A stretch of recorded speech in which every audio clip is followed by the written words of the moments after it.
شہر سے آیا وہ خوبصورت لڑکا، مگر گاؤں کے اس 45 سالہ شخص نے مجھے وہ احساس دے دیا جس کا میں نام بھی نہیں جانتا تھا۔ اس 45 سالہ شخص نے میرے ساتھ رات کو کہانی شہر سے آیا خوبصورت لڑکا۔ گرمیوں کی چھٹیاں شروع ہوتی ہی میں پہلی بار اپنے ماموں کے گاؤں آیا تھا۔ شہر کی بھیڑ شور کا مصروف زندگی سے دور وہ چھوٹا سا گاؤں اپنی سادگی میں عجیب سکون رکھتا تھا۔ شام کے وقت کچے راستوں پر چلتی ٹھنڈی ہوا اور دور کھیتوں سے آتی مٹی کی خوشبو دل کو عجیب سا سکون دیتی تھی۔ انہی دنوں میری ملاقات ساجد سے ہوئی۔ گاؤں کے لوگ انہیں ساجد بھائی کہتے تھے۔ عمر تقریباً 45 سال، مضبوط جسم، گہری آواز اور آنکھوں میں ایسی سنجیدگی جسے زندگی نے انہیں بہت کچھ سکھا دیا ہو۔ وہ ماموں کے قریبی دوست تھے اور اکثر شام کو ہمارے گھر آ بیٹھتے۔ شروع میں ہماری باتیں بس عام سی ہوتی، مگر آہستہ آہستہ نہ جانے کیوں ان کی موجودگی مجھے اچھی لگنے لگی۔ ایک رات بجلی چلی گئی اور پورا گاؤں اندھیرے میں ڈوب گیا۔ صحن میں چارپائیاں بچھی تھی اور آسمان پر ستارے بے حد روشن لگ رہے تھے۔ میں خاموشی سے بیٹھا ہوا تھا کہ ساجد بھائی نے دھیمی آواز میں کہا، شہر کے لوگ شاید کبھی یہ سکون محسوس نہیں کر سکتے۔ میں نے ان کی طرف دیکھا۔ ان کے چہرے پر چاندنی ہلکی ہلکی پڑ رہی تھی اور پہلی بار مجھے ان کی خاموشی میں عجیب سی کشش محسوس ہوئی۔ رات گہری ہوتی گئی، باتیں ذاتی ہونے لگی۔ انہوں نے اپنی تنہائی، اپنی ادھوری اور زندگی اور گزرے ہوئے برسوں کا ذکر کیا، اور نہ جانے کیوں مجھے محسوس ہوا جیسے میں ان کی باتیں سن نہیں رہا بلکہ محسوس کر رہا ہوں۔ پھر اچانک ٹھنڈی ہوا کا جھونکا آیا اور میں ہلکا سا کانپ گیا۔ اگلے ہی لمحے انہوں نے اپنی شال میرے کندھوں پر رکھ دی۔ ان کے ہاتھ کی وہ مختصر سی گرمی میرے دل میں ایک عجیب سی بے چینی چھوڑ گئی، اور اس رات گاؤں کی خاموش فضا میں میرے اندر کوئی انجان احساس پہلی بار جاگ اٹھا۔ اس رات کے بعد نہ جانے کیوں میرا دل ہر وقت ساجد بھائی کے آس پاس رہنے کو چاہتا تھا۔ صبح جب وہ کھیتوں کی طرف جاتے تو میں کسی نہ کسی بہانے ان کے ساتھ نکل جاتا۔ سورج کی نرم روشنی میں ان کا پرسکون انداز، دھیمی آواز میں ہر بات میں عجیب سی اپنیت مجھے اندر تک متاثر کرنے لگی تھی۔ گاؤں کے لوگ ان کی بہت عزت کرتے تھے، مگر ان کی آنکھوں میں چھپی تنہائی شاید کوئی نہیں پڑھ سکتا تھا۔ ایک شام بارش کے بعد ہم دونوں کھیتوں کے قریب مٹی کے راستے پر چل رہے تھے۔ ہوا میں گیلی مٹی کی خوشبو بسی ہوئی تھی اور دور اذان کی آواز فضا میں پھیل رہی تھی۔ میں خاموش تھا مگر دل عجیب بے چینی سے بھرا ہوا تھا۔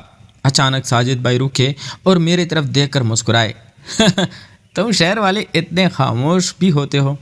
ان کے اس ہلکی سی بات میں بے اختیار ہنس پڑا، مگر اگلی ہی لمحے ہماری نظریں ایک دوسرے سے ملی تو ماحول میں عجیب سی خاموشی پھیل گئی، جیسے وقت چند لمحوں کے لیے تھم گیا ہو۔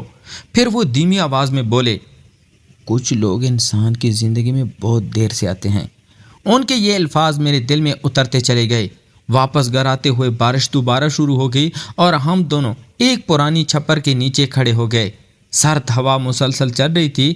میں ہلکا سا کانپ گیا تو ساجد بھائی نے بنا کچھ کہے میرا ہاتھ تھام کر اپنی طرف کھینچ لیا تاکہ بارش مجھ تک کم پہنچے۔ ان کی قربت سے میرا دل اتنی تیزی سے دھڑکنے لگا کہ مجھے اپنی سانسیں تک سنائی دینے لگی، اور اس لمحے مجھے پہلی بار احساس ہوا کہ بعض جذبات انسان چاہ کر بھی لفظوں میں بیان نہیں کر سکتا۔ بارش تیز ہو چکی تھی اور چھپر کی چھت سے ٹپکتی بوندیں زمین پر مسلسل دائرے بنا رہی تھی۔ ہم دونوں وہاں خاموش کھڑے تھے، مگر اس خاموشی میں عجیب سا شور تھا، دلوں کا شور، سوچوں کا شور۔ ساجد بھائی نے آہستہ سے میری طرف دیکھا اور پھر نظریں ہٹا لی، جیسے کچھ کہنا چاہتے ہوں مگر الفاظ ساتھ نہ دے رہے ہوں۔ میں نے پہلی بار ان کے چہرے پر ہلکی سی بے چینی دیکھی۔ وہ عام دنوں کی طرح مضبوط نہیں لگ رہے تھے بلکہ کسی اندرونی جنگ میں الجھے ہوئے تھے۔ کچھ لمحے بعد وہ دھیمی آواز میں بولے، تمہیں یہاں آ کر کیسا لگ رہا ہے؟ میں نے بغیر سوچے کہا، اچھا، بہت اچھا، اور پھر خاموش ہو گیا کیونکہ مجھے خود نہیں معلوم تھا یہ اچھا صرف جگہ کے بارے میں تھا یا کسی اور احساس کے بارے میں۔ ہوا تیز ہوئی تو چھپر ہلکا سا ہلنے لگا۔ میں پھر کانپ گیا۔ اس بار ساجد بھائی نے فوراً اپنی شال میرے گرد مزید مضبوط کر دی۔ ان کے ہاتھ کی گرمی اس سردی میں عجیب سا سکون دے رہی تھی۔ ہم دونوں اب بہت قریب کھڑے تھے مگر پھر بھی کوئی لفظ نہیں تھا، بس آنکھوں میں سوال تھے، خاموشی میں جواب تھے۔ پھر اچانک دور سے کسی کتے کے بھونکنے کی آواز آئی اور وہ لمحہ ٹوٹ گیا۔ ساجد بھائی نے گہری سانس لی اور آہستہ سے کہا، چلو واپس چلتے ہیں، رات زیادہ ہو گئی ہے۔ مگر میرے قدم جیسے زمین سے چپک گئے تھے۔ دل چاہ رہا تھا یہ لمحہ ختم نہ ہو، مگر زندگی ہمیشہ انسان کی خواہش کے مطابق نہیں چلتی۔ اگلے دن گاؤں کی فضا معمول سے زیادہ پرسکون تھی، مگر میرے اندر کوئی عجیب سی بے چینی چل رہی تھی، جیسے کل کی خاموشی ابھی تک میرے ساتھ چل رہی ہو۔ میں صبح کے وقت بغیر کسی مقصد کے گھر سے نکل آیا اور سیدھا ان کھیتوں کی طرف چل پڑا جہاں ساجد بھائی اکثر آتے تھے۔ دور سے ہی وہ نظر آ گئے۔ وہ ایک درخت کے نیچے بیٹھے کسی پرانی فائل کے کاغذات دیکھ رہے تھے۔ میں کچھ لمحے کھڑا انہیں دیکھتا رہا، پھر آہستہ سے قریب آ گیا۔ آپ یہاں اکیلے بیٹھے ہیں؟ میں نے پوچھا۔ وہ مسکرائے اور بولے، ہاں اکیلے تو ہم سب ہوتے ہیں، بس فرق یہ ہے کہ کچھ لوگ شور میں بھی تنہا رہتے ہیں۔ ان کی یہ بات میرے اندر کہیں گہری اتر گئی۔ میں ان کے پاس بیٹھ گیا اور پہلی بار محسوس کیا کہ ان کے چہرے کی سختی کے پیچھے ایک تکن چھپی ہے، ایک ایسی تکن جو شاید برسوں کی خاموشی سے بنی تھی۔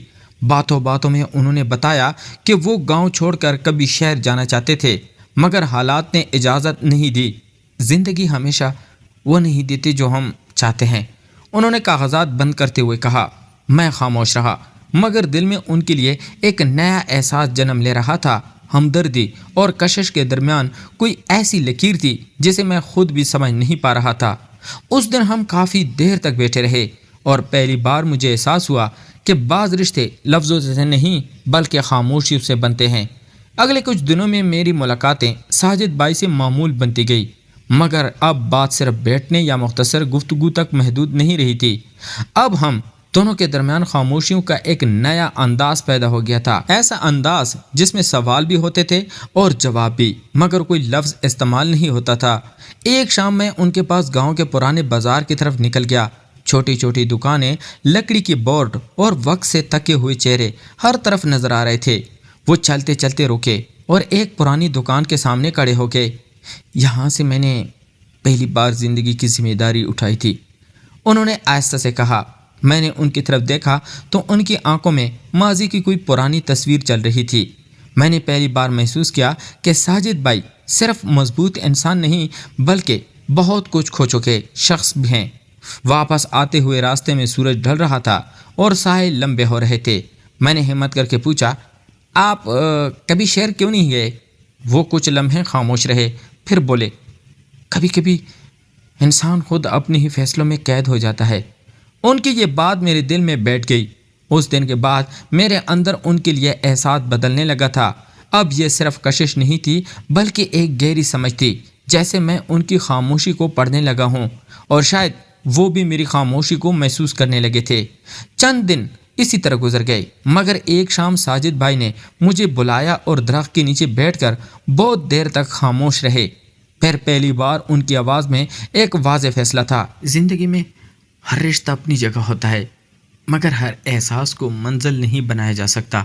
میں کچھ نہ بول سکا، بس انہیں دیکھتا رہا۔ وہ آہستہ سے مسکرائے اور بولے، تم ابھی زندگی کے اس موڑ پر ہو جہاں سے راستے بنتے ہیں، ختم نہیں ہوتے۔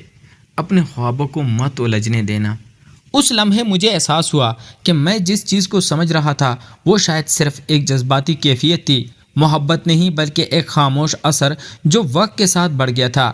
اگلے دن میں نے گاؤں چھوڑنے کی تیاری کر لی۔ رخصتی کے وقت ساجد بھائی نے میرے کندھے پر ہاتھ رکھا اور صرف اتنا کہا، انسان کو ہمیشہ وہی راستہ چننا چاہیے جو اسے بہتر بنائے، نہ کہ وہ جو اسے روک لے۔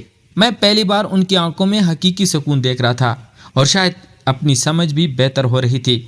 شہر واپس آتے ہوئے مجھے یہ بات سمجھ آ گئی کہ ہر قریبی احساس کو رشتہ نہیں کہا جاتا۔ کچھ لوگ ہماری زندگی میں صرف یہ سکھانے آتے ہیں کہ جذبات کو سمجھنا ضروری ہے، مگر ان میں کھو جانا نہیں۔ اور اصل کامیابی یہی ہے کہ انسان اپنے احساسات کو پہچان کر صحیح راستہ چن لے۔ تو پیارے دوستو، آخر میں صرف اتنا کہنا چاہوں گا کہ یہ کہانی محض ایک خیالی اور انٹرٹینمنٹ مقصد کے لیے لکھی گئی ہے۔ اس کا کسی حقیقی شخص یا واقعے سے کوئی تعلق نہیں ہے۔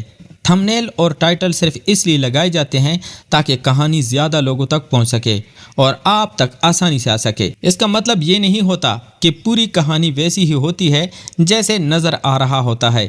اصل مقصد ہمیشہ جذبات، احساسات اور زندگی کے مختلف پہلوؤں کو کہانی کی شکل میں پیش کرنا ہوتا ہے۔ اس لیے گزارش ہے کہ اسے صرف ایک کہانی کے طور پر ہی لیا جائے اور مثبت انداز میں سمجھا جائے۔ آپ سب کے سپورٹ اور محبت کا شکریہ۔ تو ملتے ہیں ایک اور انٹرسٹنگ سٹوری کے ساتھ، تب تک اپنا ڈھیر سارا خیال رکھیے گا۔ خدا حافظ۔